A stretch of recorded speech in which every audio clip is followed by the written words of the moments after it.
I can't believe you remembered my coffee, I said, smiling as Lila handed me the steaming cup. Of course I remembered, she teased, her eyes sparkling. It's your favorite, hazelnut with 2 sugars. You spoil me, I said, shaking my head. How did I get so lucky? Lila laughed, brushing her hair behind her ear. Maybe you just deserve it. I watched her for a moment.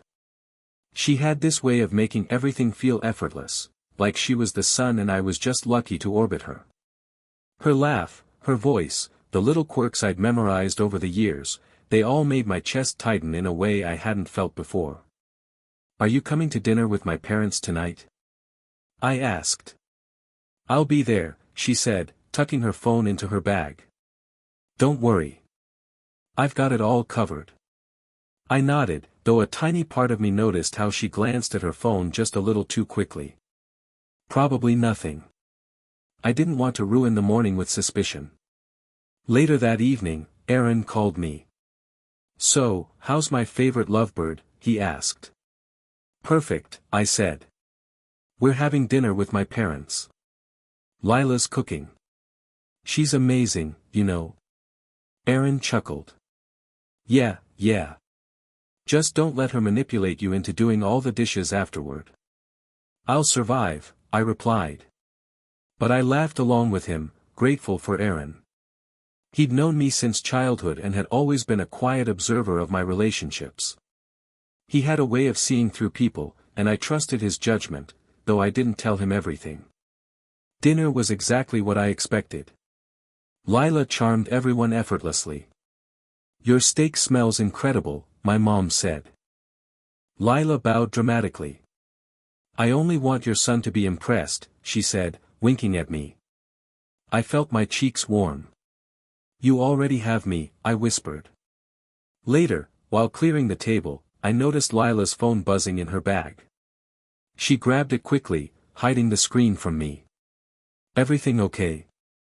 I asked casually. She smiled, a little too quickly. Yeah, just work stuff. Nothing for you to worry about. I wanted to believe her. I really did. Afterward, Aaron met me outside my apartment. You seem happy, he said, eyeing me carefully. But I don't know. Sometimes I feel like she hides things. I frowned. Hides things? Aaron, you know her. She's perfect. She's not hiding anything. Aaron didn't press further. He never did. He just gave me that look, like he wanted me to be cautious but also knew he couldn't force me. That night, Lila curled up next to me on the couch. Do you remember when we first met? She asked, tracing circles on my hand. Of course, I said. I thought you were impossible to talk to at first. I knew you were stubborn, she said, laughing softly. But you grew on me. I smiled, feeling the warmth spread through my chest. I've never loved anyone the way I love you. And I've never loved anyone like this either, she replied, resting her head on my shoulder. The apartment was quiet except for our breathing. For a moment, I let myself believe this was it, this perfect life, our perfect future. But as I watched her phone light up once more on the coffee table, a tiny flicker of doubt nudged at the edge of my mind. Maybe it was nothing. Maybe it was nothing at all. Good night, I whispered, kissing her hair. Good night, love, she murmured. And for that night, at least, I believed we were untouchable. Where were you today? I asked casually, sipping my coffee, trying to sound relaxed. Oh, just ran some errands, Lila said, sliding into the chair opposite me. Nothing exciting. I said, raising an eyebrow. Alone? She smiled, brushing her hair back. Yeah, just me and a little shopping. Why? Just curious, I murmured. But her smile felt too polished, too practiced. Something didn't sit right. Later that evening, Aaron called.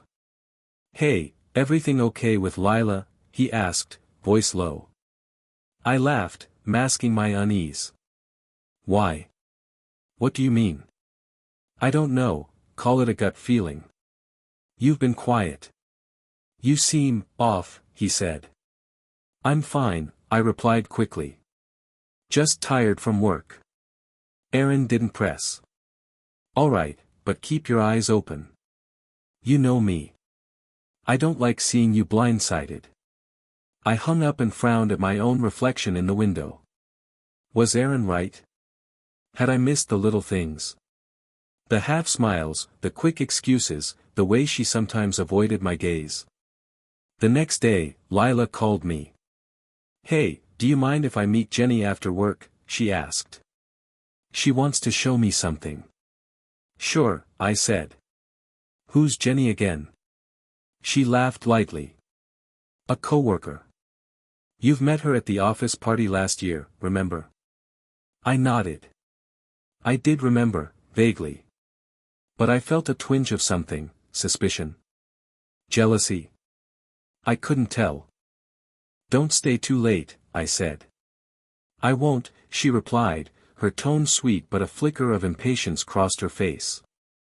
That night, I noticed her phone buzzing several times on the counter while we watched TV. She glanced at it quickly each time. Just messages from Jenny, she said. Work stuff. Okay, I murmured, trying to sound unconcerned. But my gut tightened. Aaron texted me later. See something you don't like? I typed back, maybe I'm imagining things. Trust your instincts, he replied. The next morning, over breakfast, I tried an indirect approach. Jenny sounds fun. You seem to like her a lot. Lila laughed. She's funny, that's all. Why, are you jealous? No, I said quickly, though my voice cracked slightly. Just curious. Work friends can get intense, right? Intense? Oh, don't worry about me. I'm loyal, she said, smiling, but there it was, a micro-expression, just for a split second, that didn't reach her eyes. I caught it, my stomach twisting. Later that week, Lila went out with Jenny again. I asked, you two getting dinner? Yeah, quick bite, she said, slipping into her coat. Nothing to worry about. Sure, I said, but I watched her leave, phone clutched a little too tightly. When she returned, she seemed distant. Tired, she muttered, dropping her bag. Everything okay? I asked. Yeah, just a long day, she said, avoiding my eyes. I didn't push.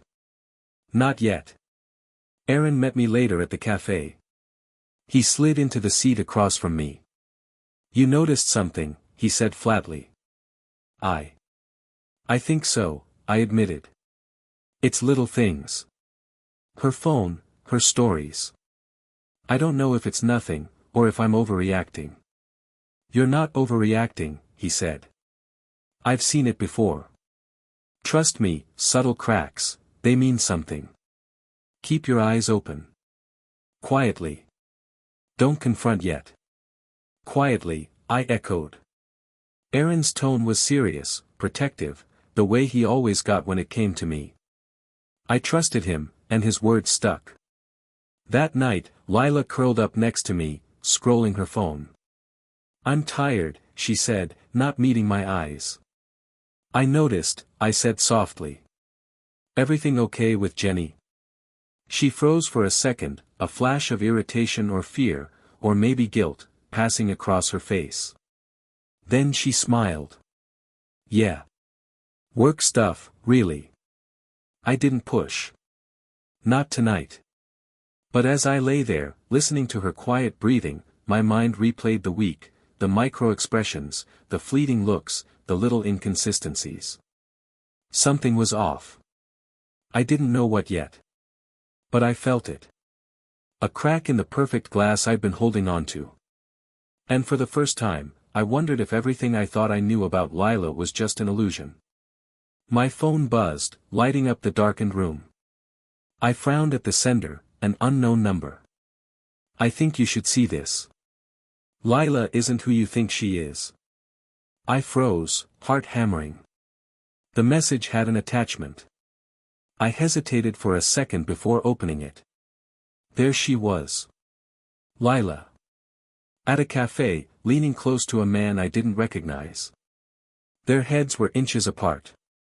Her hand rested on his arm, laughing at something he said. My chest tightened, a raw, burning ache spreading through me. I scrolled further. There were screenshots of texts. Flirty, intimate, casual. A secret world I'd never been part of, neatly documented. I threw my phone on the bed. No. This can't be real, I whispered to myself. A knock at the door startled me. Hey, you okay? Lila's voice called, cheerful as always. I swallowed hard, keeping my voice steady. We need to talk. Now. She appeared in the doorway, eyebrows raised. Talk about what? I pointed to the phone. I got this message. Care to explain? Her face didn't change at first. Then a small smile. Oh, that? You got hacked, maybe. Some idiot sending fake stuff. Fake.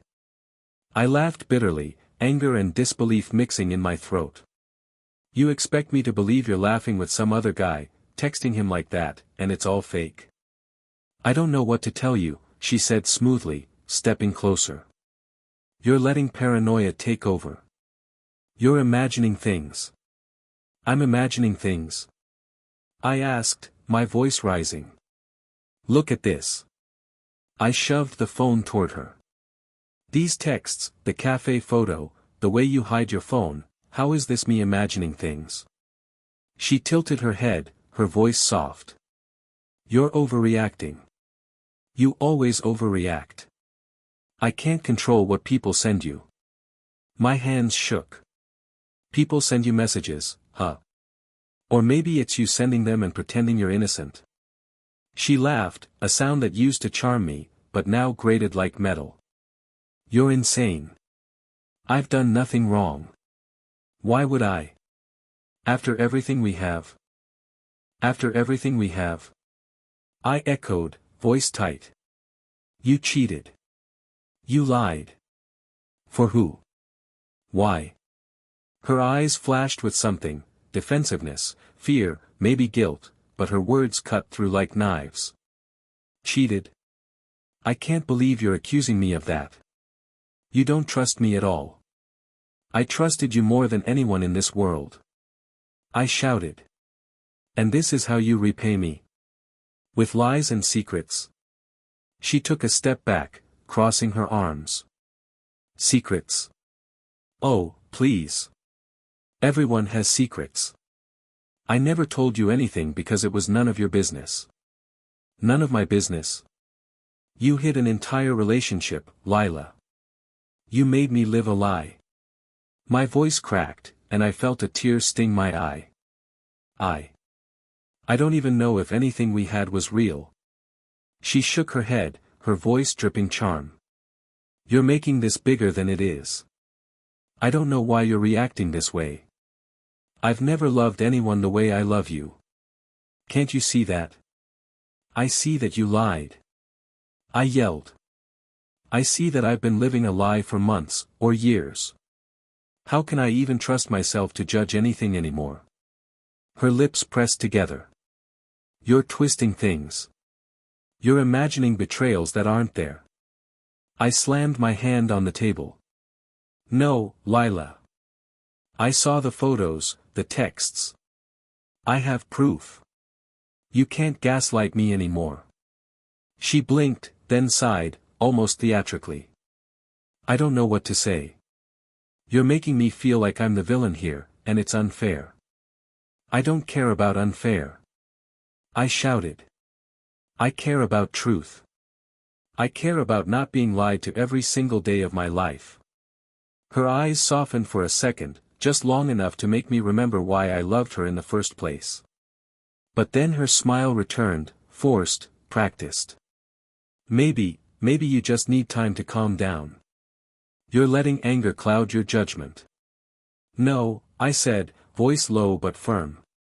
I can't calm down. I can't stay. Not like this. I can't live with someone who hides pieces of their life from me. I deserve better than this. She froze, a flicker of panic crossing her features. Wait, are you leaving me? Yes, I whispered. I'm leaving. I loved you, Lila, but I can't do this anymore. I can't lose myself for someone who doesn't respect me. She reached out, hesitating, then let her hand fall. You'll regret this. I shook my head. No. I won't. I'm done regretting loving someone who couldn't be honest with me. As I walked out, I felt the weight of betrayal crush me, but underneath it, something else stirred, clarity, resolve, and the first flicker of freedom. I didn't know how I'd recover, but I knew one thing, I couldn't stay, not now, not ever. And as I closed the door behind me, I realized something terrifying and liberating all at once. I had finally seen Lila for who she truly was. Lila, we need to talk, I said, my voice steady despite the storm inside. She looked up from her phone, eyebrows raised. About what? About us. About everything, I said, taking a deep breath. Her lips curved into that practiced, innocent smile. I don't know why you're making a big deal out of nothing. You've been tense lately. This isn't nothing, I said. I saw the messages, Lila. I saw the photos. I know what's been going on. Her smile faltered slightly. You're imagining things. People send fake stuff all the time. I'm not imagining anything. I said, voice rising. I trusted you, and you lied to me. Not just once, but over and over. I can't do this anymore. She leaned back, crossing her arms. Overreacting again, huh? I can't help it if you can't handle your insecurities. I'm not insecure, I said, keeping my tone calm. I'm done being lied to. You're throwing away everything we've built, she said, voice trembling but sharp. Our engagement, our plans. Are you really going to let one misunderstanding ruin us? It's not a misunderstanding, Lila. I know the truth. And the truth is, I can't stay with someone who disrespects me. She took a step closer. But I love you. Don't you love me? How can you just walk away? I do love you, I admitted, my throat tight. But love isn't enough when there's betrayal. You made your choice. I'm making mine. Her voice dropped, almost pleading. You're being dramatic. We can fix this. Talk it out. Please, don't do this. I've talked it out, I said firmly. I've listened to every excuse. I've given you every chance. And it's not enough. I'm leaving, Lila. Not because I don't care, but because I care about myself too much to stay. She grabbed my arm. Please, just think about what you're doing. Think about us. I pulled back gently, but decisively. I have thought about it. Every hour since I found out. And the answer hasn't changed. I can't keep pretending everything's okay when it's not. Her eyes glistened, but she hardened her gaze. You'll regret this. One day, you'll see you made a mistake. Maybe, I said softly. But I'd rather live with the truth than a lifetime of lies. She shook her head. I can't believe you're doing this. After everything. Everything is gone, Lila, I said. Because you chose deception over honesty. I won't punish myself for your mistakes. She fell silent, breathing unevenly. I could see the tension in her shoulders, the way her jaw clenched. And for a moment, I felt a pang of sadness. Not for her, but for the love I thought we had. Aaron, who had been waiting quietly in the living room, stepped forward. You're doing the right thing, he said. His voice was calm, steady, almost like a shield around me. I felt relief wash over me, knowing I wasn't alone. Lila looked between us, confusion and fury flashing in her eyes. You brought him into this? He's my friend, I said simply. He's here to remind me of what I deserve, and I deserve honesty, respect, and love that isn't a lie. She shook her head again, muttering under her breath. I can't believe this. I thought you'd never walk away. I am walking away, I said, voice quiet but unwavering. And I won't look back. I gathered my coat, my bag, and stepped toward the door. Each step felt heavy, yet liberating. I could hear her voice calling after me, but it didn't reach me anymore. My heart pounded, a mixture of heartbreak and newfound strength. Aaron followed silently, offering a supportive presence. You're stronger than you know, he said softly. I nodded, swallowing the lump in my throat. I have to be, I whispered. For me. As the door closed behind me, I felt the weight of years of trust, love, and betrayal lift, leaving a strange clarity. I had chosen myself. And for the first time in a long time, I felt like I might be okay. Looks like someone's finally back on track, my mentor, Mr. Clark, said, leaning against my office door. I'm trying, I said, adjusting my tie. Feels like starting over, though. Starting over is exactly what you need, he replied, smiling. You've got talent, focus, and drive. Don't waste it worrying about someone else. I know, I said, forcing a small smile. It's hard to let go completely. You don't have to let go to move forward, he said. You just need to focus on yourself. Everything else will fall into place. I nodded, feeling the weight of his words. I had been living for someone who didn't deserve me, and now it was time to reclaim myself. Later, I met Aaron at our usual cafe. So, how's the big plan coming along? He asked, sipping his coffee. Rebuilding first, revenge second, I said. Step by step. Aaron grinned. Smart. Let Lila see life moving on without her. Subtle is better than screaming it from the rooftops. I leaned back, thinking. Exactly. No drama. Just small victories. Every time she sees me thriving, it's a reminder. Speaking of her, Aaron said cautiously, people are talking. Some of her friends are already noticing cracks. Whispers about her, well, behavior. I smiled faintly. Good. Let the gossip do the work for me. A week later, at work, I stayed late to finish a project. Mr. Clark stopped by. Impressive work, he said, examining my report. Your presentation tomorrow is going to turn heads. Thanks, I said, a rush of pride flooding me. I feel alive again, you know. That's the point, he said. Don't let anyone make you feel small again. Not her, not anyone. I nodded, determination hardening inside me. That evening, I bumped into Claire, one of Lila's friends, at the grocery store. She froze when she saw me.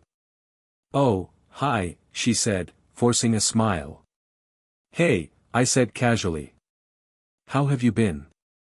Good, just busy, she replied, glancing around nervously. I smirked faintly. Busy enough to notice people's actions. Funny how rumors spread. Her face paled. I don't know what you mean. Let's just say, I said, lowering my voice, sometimes the truth comes out without anyone having to do anything. She nodded quickly, muttering something about being late, and left. I watched her walk away, satisfaction quiet but undeniable. Karma didn't need my hand, it was already working. At home, I sat on the balcony, phone in hand. Lila's number popped up, but I ignored it. I didn't need to respond. I didn't need her. Aaron called. You ignoring her calls now? He asked. Yes, I said firmly. I don't need to validate her mistakes. She'll watch me live, and that's enough. That's exactly it, he said. She's losing her grip. Just keep moving forward. Subtle, but effective. I hung up and opened a message from a colleague. Your proposal exceeded expectations, it read. A small grin spread across my face. Every compliment, every acknowledgement, was a reminder of my worth. Later, I saw on social media that Lila had hosted a party. Photos of her laughing with friends, but a strange tension lingered in the comments. Some mutual friends were asking pointed questions, and whispers of betrayal were beginning to surface.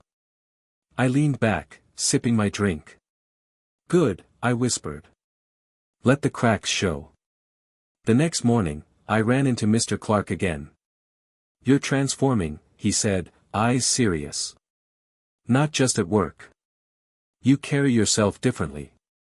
People notice. I feel different, I admitted. It's like I can breathe again. Use that, he said. Every step, every move. Live well, and everything else will follow. I nodded, thinking of Lila. Of her lies, her manipulation. I didn't need to confront her. I didn't need to ruin her life directly. Watching her falter quietly while I rose, that was far sweeter. That night, I met Erin again. She's already feeling the pressure, he said. Some of her friends are distancing themselves.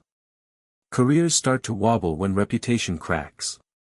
I smiled, feeling a chill of satisfaction. Patience, I said. The universe is doing its work. I just need to focus on me. Erin nodded, raising his cup. To you, then. Rebuilding, thriving, and letting karma speak for itself. I clinked my cup against his. To me. And to never letting anyone break me again. As I walked home that night, the city lights felt different. Brighter. Clearer. Every step I took was a reminder that I was no longer a victim, no longer trapped. Lila's world was crumbling quietly, and I had nothing to do but live fully, unapologetically, and watch the slow unraveling from a distance. And for the first time in months, I felt a deep, calm satisfaction. Erin called me that morning. I think I found something, he said, his voice tight with urgency. What is it? I asked, my pulse quickening. Emails, messages, she's been manipulating her friends and your social circle. There's proof. Every lie, every deception, it's all documented. I swallowed hard. Show me. We met at the cafe, our usual spot. Erin slid a folder across the table. Everything you need, he said simply. Go through it carefully. You'll see it for yourself. I opened the folder. The evidence hit me like a wave. Screenshots, text logs, even recordings of her conversations where she painted me as controlling, paranoid, unstable. And then there were her plans. Subtle schemes to pit friends against each other, whispers she'd spread to gain sympathy, and false stories meant to protect her reputation while she manipulated everyone around her. This is everything, I murmured, staring at the documents. Erin nodded. It's all true. You weren't imagining her betrayals. She's been orchestrating this for months. I felt a cold clarity settle over me. I trusted her. I trusted her completely. And she betrayed you, he said. But now you can see the full picture. You have the power to decide what to do next. I closed the folder slowly. I don't want revenge in the traditional sense. I want dignity. I want her to unravel without me being the villain. Erin smirked. That's the best kind of revenge. Let her dig her own grave. Later, I confronted her. She was in her apartment, casually scrolling through her phone when I knocked. We need to talk, I said firmly. She looked up, feigning surprise. About what? About everything, I said. I have evidence now. Every lie, every manipulation, every betrayal. Her smile flickered, just slightly. Evidence. You're imagining things again, aren't you? I didn't flinch. No, Lila. This is real. I laid the folder on the coffee table. Her eyes widened as she recognized the documents. This isn't real, she stammered. I leaned forward. It's all real. You've manipulated everyone, your friends, my friends, even me. And now it's all here for you to see. Her hand trembled as she reached for a sheet, then pulled back. You're crazy. You've made this into something it's not. No, Lila. I've finally seen the truth, I said quietly. I trusted you, loved you, and you used me. But I'm not going to stoop to your level. Her eyes darted around, panic rising. What are you going to do? Expose me? I shook my head. No. Karma doesn't need my help. You'll see the consequences of your actions naturally. I don't need to ruin you. You're already unraveling. Unraveling, she whispered, her voice trembling. You'll regret this. I doubt it, I said, voice calm. I'm done regretting loving someone who wasn't honest with me. Aaron had been waiting silently outside. He stepped in now, his presence grounding me. She's losing her power, he said quietly. Friends are starting to notice. She can't manipulate everyone forever. Lila's confidence cracked visibly. You think you're so clever. But people will side with me. They always have. Not this time, I said, watching her falter. The people you've used and lied to are waking up. You built your world on deception, and now it's starting to collapse. Tears glistened in her eyes, but her pride still tried to hold her up. You think you're better than me? I'm not better, I said softly. I just refuse to live in lies anymore. That's all. She sank into the couch, voice shaking. I can't lose control. You're already losing it, I said, feeling a quiet satisfaction. But I'm walking away. I won't drag you down. You'll face the consequences, one way or another. Aaron nodded approvingly. Let it happen naturally. You've done your part by standing up for yourself. I never thought I'd feel this calm, I admitted, watching her flounder. But seeing the truth finally laid bare, it's like breathing after being underwater. Her phone buzzed repeatedly. Messages from friends she had manipulated, subtle but accusatory. Comments on social media questioning her honesty. I didn't need to act. The cracks were widening on their own. People see through lies eventually, I said quietly. It's just a matter of time. She looked at me, desperation mixing with shame. You're heartless. I'm careful, I said. I'm not cruel. I'm just free. She fell silent, breathing unevenly. I could see the tension in her shoulders, the way her jaw clenched. And for a moment, I felt a pang of sadness. Not for her, but for the love I thought we had. Aaron, who had been waiting quietly in the living room, stepped forward. You're doing the right thing, he said. His voice was calm, steady, almost like a shield around me. I felt relief wash over me, knowing I wasn't alone. Lila looked between us, confusion and fury flashing in her eyes. You brought him into this? He's my friend, I said simply. He's here to remind me of what I deserve, and I deserve honesty, respect, and love that isn't a lie. She shook her head again, muttering under her breath.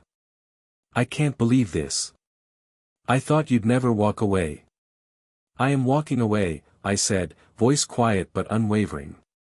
And I won't look back. I gathered my coat, my bag, and stepped toward the door. Each step felt heavy, yet liberating. I could hear her voice calling after me, but it didn't reach me anymore. My heart pounded, a mixture of heartbreak and newfound strength.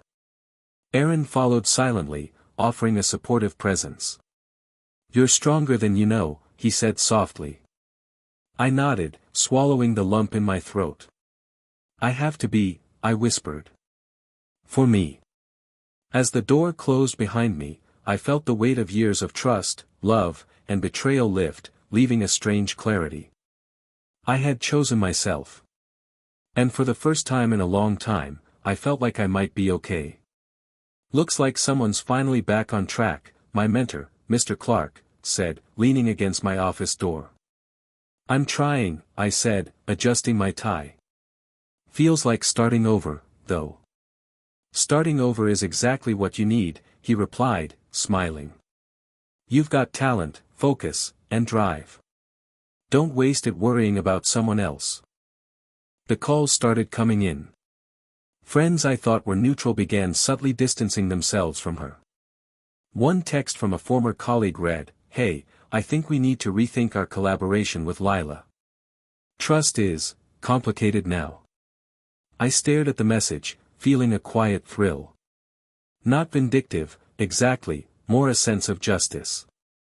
That evening, I saw her at the cafe, alone, nervously checking her phone. Her smile was forced, lips tight, eyes darting.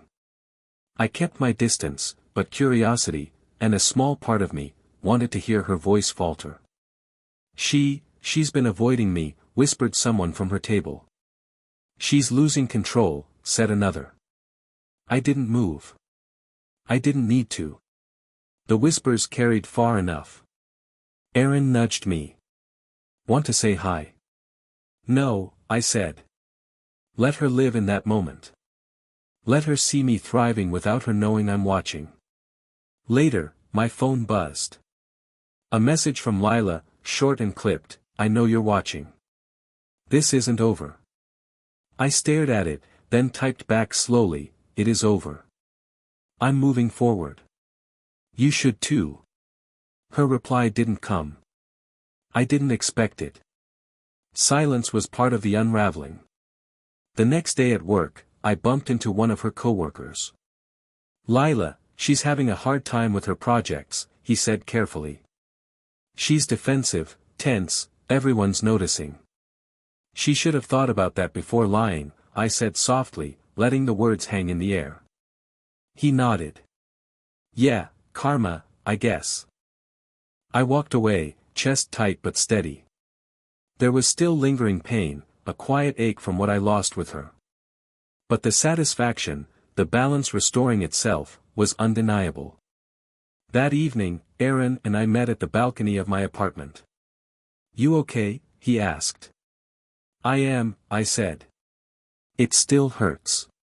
But it's a different kind of hurt. Not betrayal anymore, more like, witnessing justice. He smiled. You're stronger than her, in every sense. She's crumbling, and you're living. I never thought I'd see it this way, I admitted. Seeing her panic, hearing whispers, watching her lose her grip, it's bittersweet. I loved her once, but now. I feel relief more than anything. Aaron nodded. That's growth. That's moving on. Later that week, I saw Lila confronted by former friends in public. Their voices were calm but firm. We can't trust you anymore, one said. Your actions speak louder than your words. Lila's face paled. I didn't mean. I know, another friend cut in. But meaning doesn't undo what you've done. I walked by quietly, heart tight but composed. No words from me, no confrontations. I didn't need to add fuel.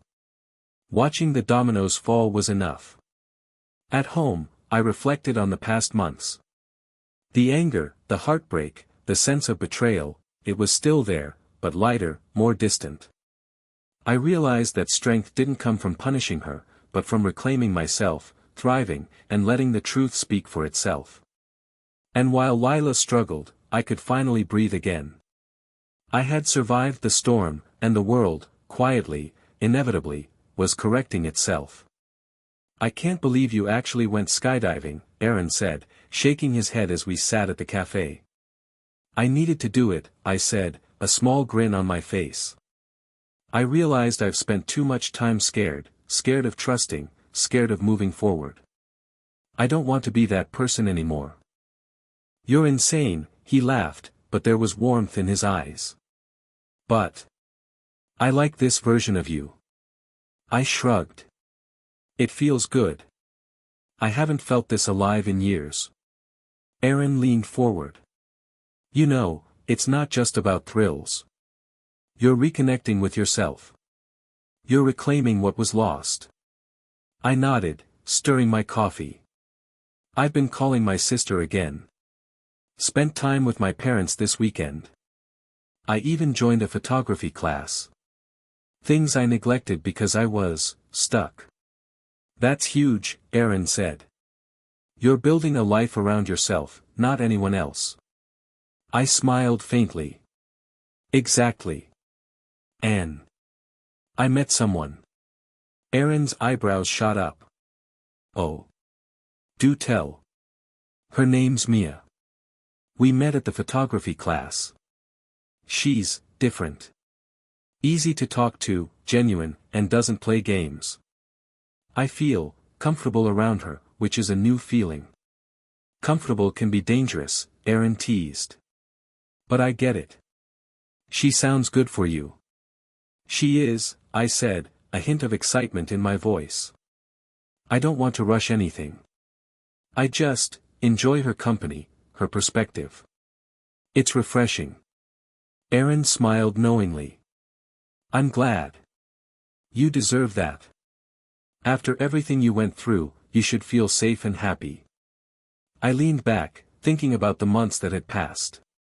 Betrayal, heartbreak, anger, it all seemed distant now, like shadows I'd stepped out of.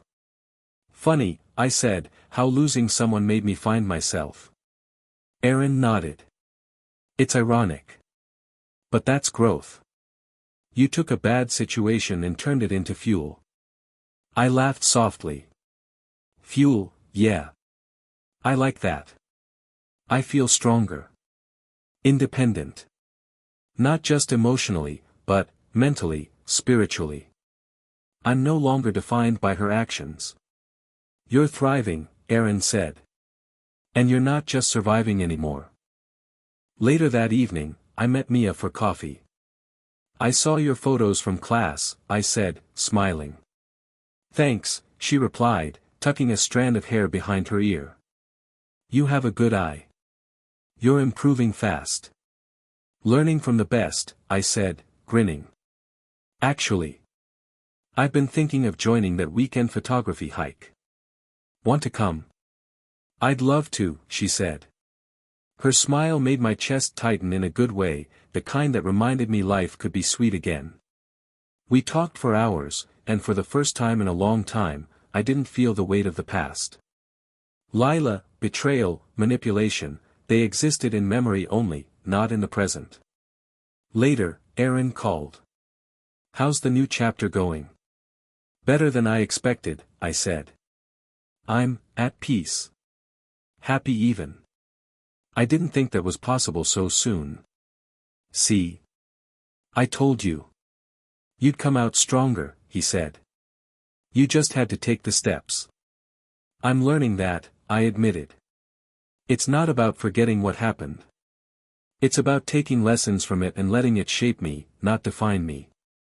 Aaron's voice softened. You've grown so much. And honestly, I'm proud of you. I smiled, feeling warmth spread through me. Thanks, Aaron. You've been my anchor through all of this. Couldn't have done it without you. He laughed. Don't get sentimental on me now. I mean it, I said. You kept me grounded when I felt like everything was falling apart. You reminded me who I was, and who I could be. There was a pause, then he said, that's what friends do. I looked out the window, watching the sunset cast gold over the city. You know. I feel like I'm finally seeing the world clearly. I don't need validation from anyone who doesn't respect me. I don't need to chase people who lie to me. I'm choosing me. Aaron nodded approvingly. And that's the best choice you've ever made. I laughed softly. It feels liberating. Even when I think about Lila, there's no anger. Just lessons. And gratitude, in a weird way. Because if it weren't for her, I might never have realized my own strength. Aaron smirked. Look at you, turning betrayal into life lessons. I'm impressed. I shrugged. I guess I had no choice but to rebuild. And honestly, I wouldn't have it any other way. That night, I went home, feeling a quiet satisfaction. I had reconnected with my passions, nurtured my friendships, opened myself to love again. I was no longer the person Lila tried to break. I was whole, independent, and ready to embrace life on my terms. And for the first time in a long time, I felt truly free. I saw her first from across the street, standing near the cafe, scrolling through her phone. The city lights flickered behind her, casting half her face in shadow. I paused for a moment, letting the sight sink in. Lila, I said, stepping closer. She looked up, startled. Her smile was tight, controlled. Oh, hi, she said. I nodded. Hi. There was a pause. A tense silence filled the space between us. I studied her, noticing the slight slump in her shoulders, the way her eyes darted to the ground. No charm, no manipulation, just unease. You're looking well, she said finally, her voice careful. Thanks, I said calmly. I'm moving forward. You've changed, she said softly. Stronger, more confident. I shrugged. I had to. After everything. Her gaze lingered, searching, but she said nothing. I noticed a few pedestrians glance at us, subtle curiosity in their eyes. Witnesses, minor observers who unknowingly marked the moment. I wanted to say, she began, hesitating, I'm sorry. I shook my head. I don't need apologies, Lila. Karma has its way. You're seeing the consequences of your choices. That's enough for me. Her lips pressed together, a mixture of regret and frustration flashing across her features. I just. You don't need to explain, I interrupted gently. I understand now. I've learned more than anger can teach. I've learned my own strength. She looked down, swallowing. I thought you'd never walk away. I smiled faintly. I almost didn't. But I did. And I'm free because of it. That's the difference. Her eyes shimmered with unshed tears, but she held herself upright. I hope you're happy. I am, I said, voice firm but kind. I've rebuilt my life. I've reconnected with people who matter, found passions I'd forgotten. And I'm learning to trust again. The corners of her mouth twitched. I underestimated you. You did, I said simply. But that's in the past. It doesn't define me anymore. A small breeze blew past. I reached into my pocket and pulled out the bracelet she once gave me, the one I had kept out of habit. I looked at it, then let it slip through my fingers, clattering softly on the pavement. A symbolic gesture, letting go of everything tied to her. I should go, I said. Yes, she whispered, almost relieved. I took a step back, giving her a final glance. No anger. No lingering pain. Just acknowledgement and calm. Take care, Lila. You too, she said, voice quiet. I turned and walked away, each step echoing softly on the sidewalk. The city lights reflected off the wet pavement, painting streaks of gold and silver beneath my feet. I felt a lightness I hadn't felt in years, a freedom that no confrontation could have granted, only time, growth, and distance. Aaron's voice rang in my head. You've done your part. Live well.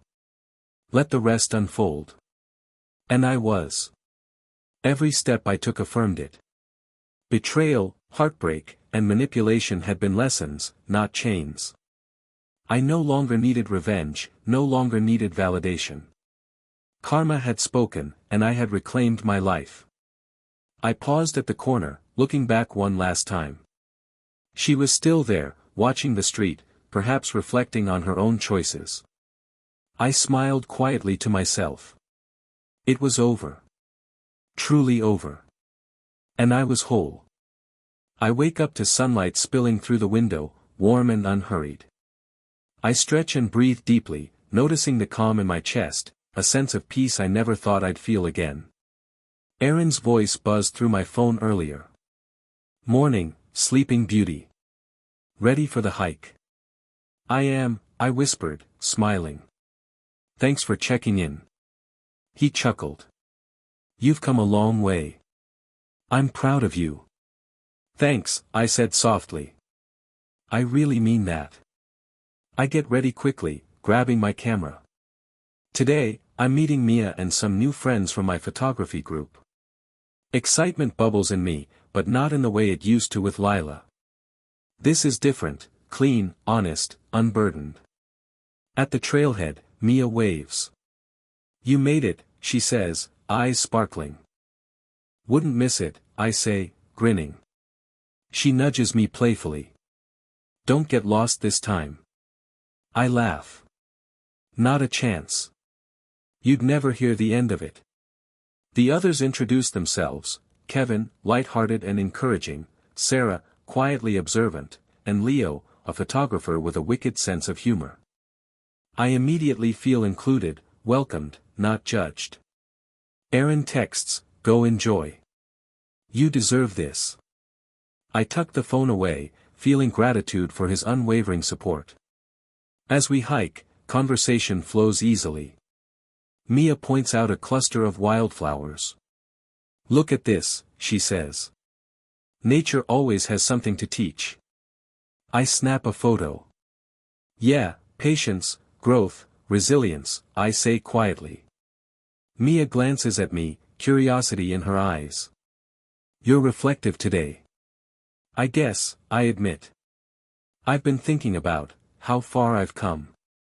How much has changed since everything." She smiles softly. "It shows. You seem lighter." "I am," I say. "I don't carry the weight of the past anymore. Not anger, not regret, not fear. I've learned to let things go, and focus on what matters." Kevin laughs. "Sounds philosophical for a hike, but okay." I grin. Life's taught me a few lessons recently. Later, we reach the summit. The city sprawls below, lights beginning to flicker on as dusk approaches. I pause, taking in the view. Mia nudges my shoulder. "You look content. Peaceful." "I feel it," I say, voice soft. "It's been a journey. Betrayal, heartbreak, but it all led me here. I've rebuilt myself. I've chosen myself. And for the first time, I'm proud of what that looks like." She nods, understanding. "You deserve this." I glance at the city lights twinkling below. Memories of Lila, of pain, surface briefly, but I don't let them linger. I've processed them, learned from them, and finally released them. Erin's words echo again, live well. "Let the rest unfold." I smile quietly, thinking of how far I've come. Mia nudges me again. "Say something cheesy about the sunset." I laugh, feeling the lightness in my chest. "Okay, here goes, every ending brings a new beginning." "Perfect," she says, smiling. As the sun sets, I capture a photo, the city ablaze with light and shadows. Symbolic, I think. Shadows of the past, light of the present. A balance I never knew I could achieve. Later, walking home, I pass the cafe where I last saw Lila. A fleeting thought crosses my mind, but it's hollow. She's no longer part of my story. The chapter closed itself, as it should. I step onto the rooftop of my apartment, looking over the city. The wind brushes my face. I breathe deeply, filling my lungs with freedom, clarity, and quiet joy. "Made it," I whisper to myself. Not for her. Not for revenge. Not for validation. For me. I feel my heart steady, my mind calm, my spirit unshaken. The journey of pain and betrayal brought me here, stronger, wiser, and finally whole. The city lights stretch infinitely before me, each one a reminder that life is vast, full of possibility, and entirely mine to live. And for the first time in a long time, I feel entirely, unapologetically free.